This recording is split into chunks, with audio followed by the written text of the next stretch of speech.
case briefs, and so much more. LSData's got what you're looking for. Initially, the swirl of events was spurred by ProCD, a software company that had created a computer database containing telephone directory information. To sell and protect this large database, the company fabricated it onto CD-ROM disks named Select Phone, incorporating a shrink-wrap license agreement on the exterior of each package.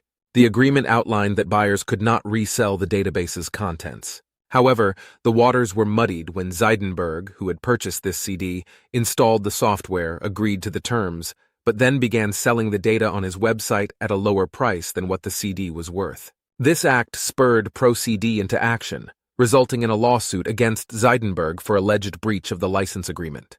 Interestingly, the district court initially ruled in Zeidenberg's favor, raising questions about the enforceability of shrink-wrap licenses. It suggested that these licenses could not be upheld as binding contracts.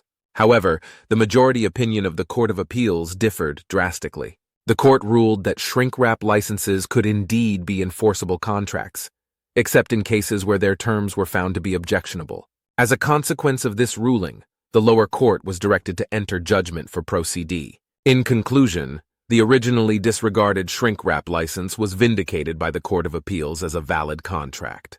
Zeidenberg was held accountable for the license violation, even if he claimed unawareness of the agreement's terms.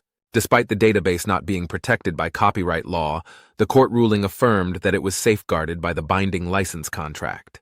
This case reversed the initial judgment and sent a resounding message into the digital marketplace, venerating contract-based protection for works otherwise ineligible for copyright protection.